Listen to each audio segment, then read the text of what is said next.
Jester articles. Jester versus clown. Which one makes you laugh and which one gives you nightmares? This article was written by me. Link to it, copy to it, post it, quote it. Do whatever you like with it, but please be kind enough to credit me, Jongle, and include the link to my site. I'm British, so naturally this should be read in an appropriate accent.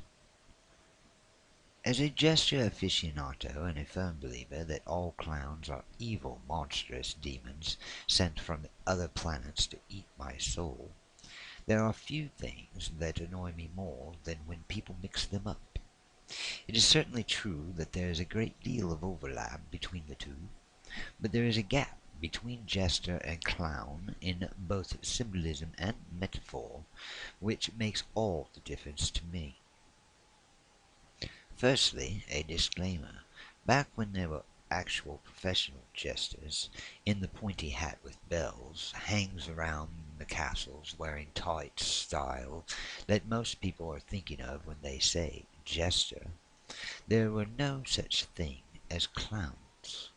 At least not as distinct from jesters.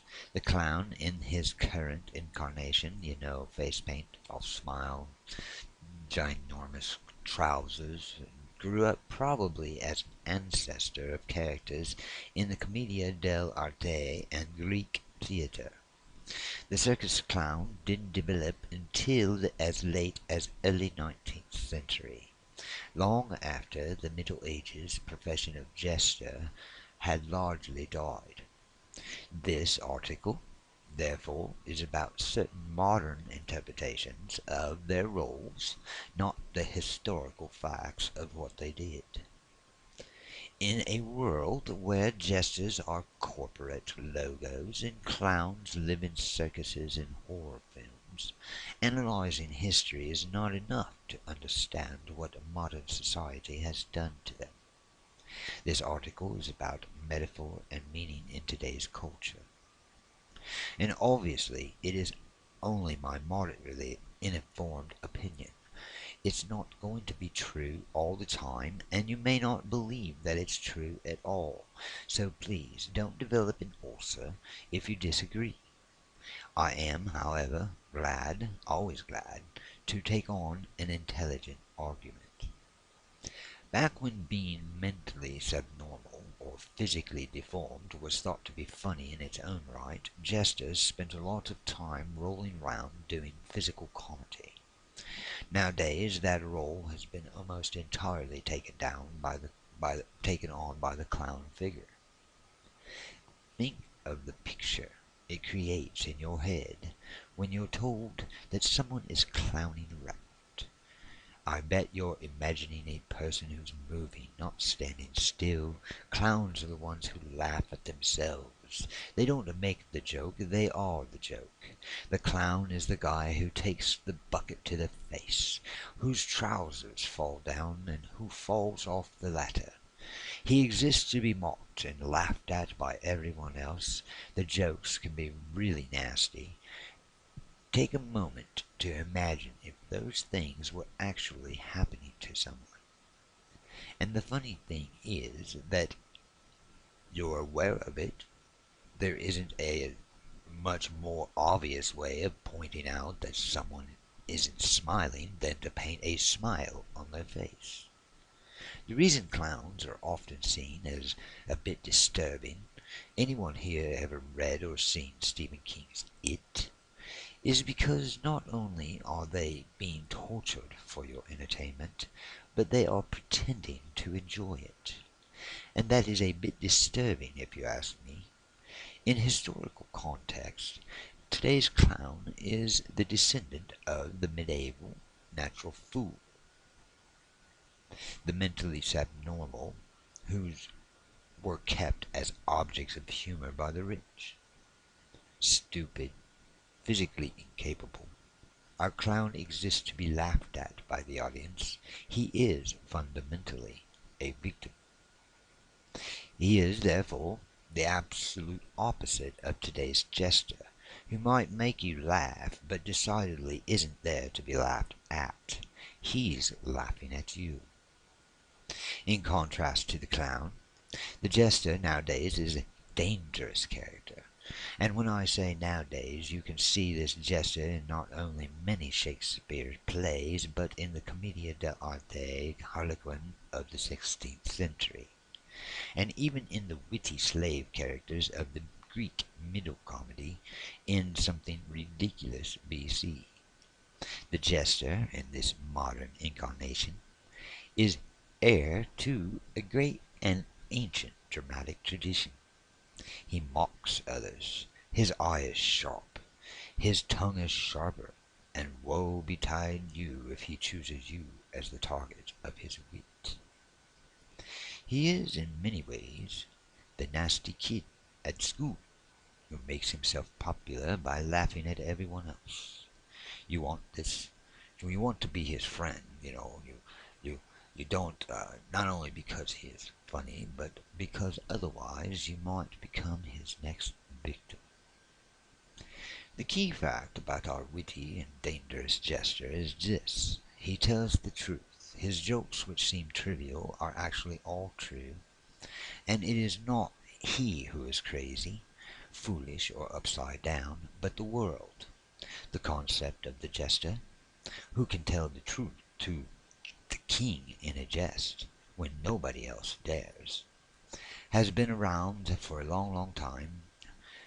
Yu Sei, jester of the Emperor Shaihongtoi, in about 300 BC, persuaded the emperor through mockery not to have the Great Wall of China painted, for it would take the lives of thousands of Chinese laborers. Yu Zhe, or Yu Si, was the only one to criticize the emperor's plan, and for that he is considered a national hero. This ancient concept of humor as a vehicle of truth has lasted for thousands of years, and this is simply the modern spin on it. In any modern medium, movie, book, comic, game, you may spot a character who fulfills this function. Look out in particular for the character who appears to be stupid or ignorant, but is actually the only one who sees clearly. This character, who looks like a clown but is really a jester, shows up in movies a lot. So our modern jester is a truth teller in a world of lies. He highlights who highlights the madness of the world with his wit. In this role he is frequently portrayed as a living expression of defiance and hypocrisy and or ignorance or self-satisfaction. Anything that rests on self-delusion or lies. He is no victim like the clown, but the very opposite. He confronts authority openly and he subverts it while appearing to play along. Can you see why the jester imagery is often popular with teenagers? Likewise, the skull with the jester's hat is a staple of goth imagery, either laughing at death or death laughing at you. It's all about defiance and the black humor in the face of the inevitable. So that's modern clown and jester symbolism, the short version. The above is obviously a huge simplification, and the briefest of touches on the subject. Of course, there's a heap of overlap between the two archetypes, and of course, when you see a clown or a jester in art or on TV, you're not necessarily thinking of these things, but it's totally more fun if you are. The First Circus clown is generally held to be Joseph Grimaldi, who made his name in England as a white-face clown back in the early 1800s. The other major clown types, the Auguste and the character clowns, developed much later. If you follow this argument deeper, you come up against the question: is it possible to have a humor at all without truth? Would you think a joke was funny if there wasn't any truth about someone, about society, or about the world in it? Is humor fundamentally based on a twist of reality? And then you get into deep, neuroscientific and philosophical questions about the nature of funny. And then you start frothing and have to go jump off a high rise or alternatively read excellent articles like this one. uh, it's killing me.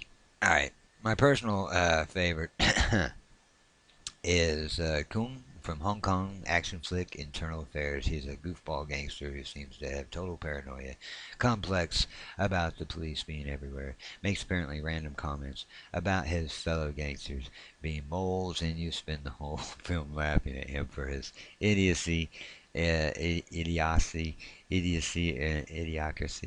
And but if you pay close attention, you'll notice that he's right every single time. So this was an article that I hope you enjoyed. I was just never mind my silliness. It's a silly subject, and so we have to be a little silly, right? But there, the symbolism between clowns, and it goes on a lot deeper than this. But you see a big confusion nowadays. This clown thing is going on everywhere, and uh, there's different symbols of clown, and like in the song and the other things, clowns also known would be the establishment, the established status quo is the clown show. Okay, um, the Joker on the clowns on the left, and the Joker's on the right. Those are the fat cats, the money grubbers, the the elitists, the rich and so you got the clowns on one side, you got the jokers on the other side. The Joker is nowadays very often mixed up with the clown. Like you have one of the most famous ones in modern day is the Batman. Heath Ledger who plays the Joker. He's a clown face basically, but he's a jester. The Joker is the jester. He's not a clown. As we just read the difference for you. And that's kind of why I'm putting this out. I mean, there's a lot of different symbolism involved with the clown thing.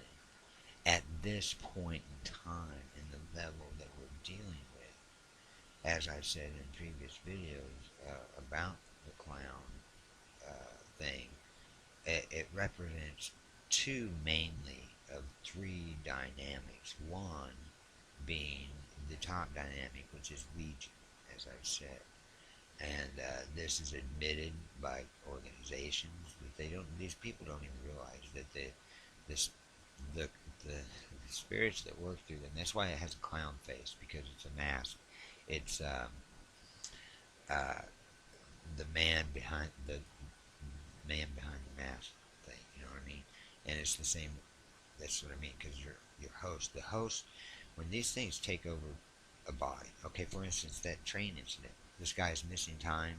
He missed memories. He remembers going 10 miles an hour before he ran into the train station. But then now they got the data recorder. He was doing like 16 or 22 or whatever they said it was, and then blah blah blah blah, and this happened and that happened. Um, I've seen it personally with my own eyes. Okay, I've seen people taking over remote control people, and they're like robots, man, and they start doing whatever it is. I mean, I have many, but I'm not going to get into that. I'm not going to give the examples of my personal experience. The point being, and then when the entity or spirit flees from that person, that host, that person doesn't even remember what they did at all. Doesn't even remember that anything happened. They don't realize that there's time missing in their life. It was like they were hypnotized or pushed aside, and it's bizarre.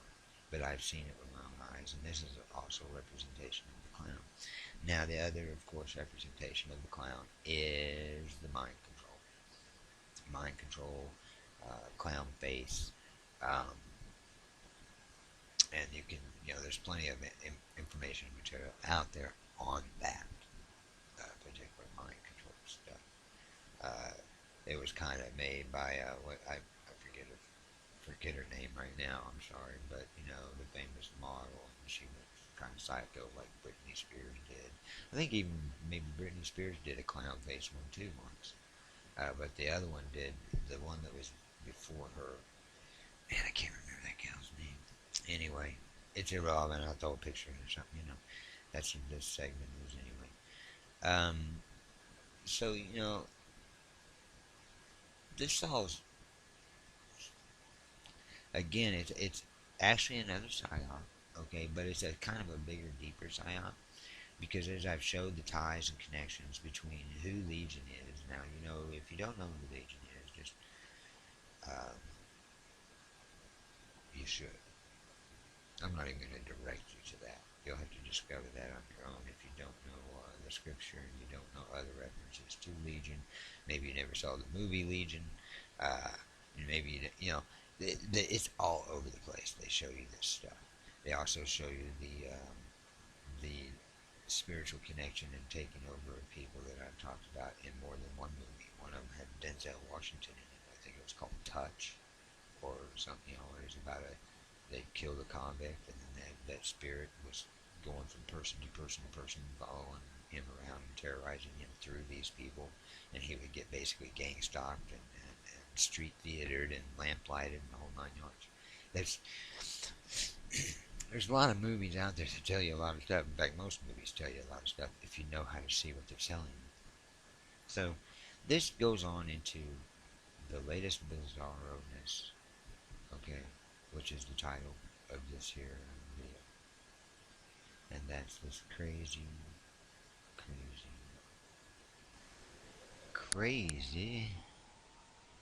crazy, and crazier.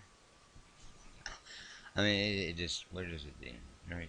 Where does the insanity stop? Never does. So, by October 15th at 6:30 p.m. on 4th Avenue in Tucson, Arizona, people to wear clown makeup or masks trying to show that not all clowns are bad. Are you serious? I mean, oh, you bloody serious? You're pulling my leg right now, aren't you? I swear, these darn Americans, or whatever, these bloody Americans, they're crazy. uh, I, okay. Seriously though, what? Clowns' lives matter? Does that include the butcher clown and the downtown clown and the clown right now? You know what I mean? Uh, it's a funny concept. It's cute, I guess. You know, I guess the sleepers have nothing better to do than to.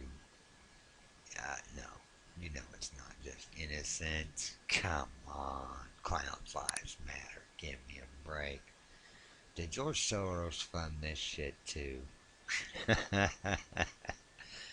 I don't know what to say much about it, folks, but I wanted to mention it, and it was on the freaking local news here in Detroit earlier this morning. As I started putting together this silliness here, just again, I don't know why. I just felt like I had to say something and about clowns and about this whole clowny uh, thing, and I had nothing better to do for an hour here or so. Um, you know, you can come here. I will leave all the links that I can in the box, of course, as usual, and I will leave the link to the original Jester article that I read, of course. If you're interested in Clowns Lives Matter, I don't know. Hey, if you're a YouTuber and you live in Tucson or in the Arizona area, uh, go down there and take your little camera and post us up a video. Uh, Somebody should go to Alex Jones' channel and tell Alex to send one of his reporters out there to report on Clowns Lives Matter. Alright, folks, I thank you for joining me. I didn't want to take this too much of your time. Um, Leave your thoughts in the comment, and if you hated my terrible accent, that's fine too. You can tell me about that as well. Until then, we'll see you clowning around.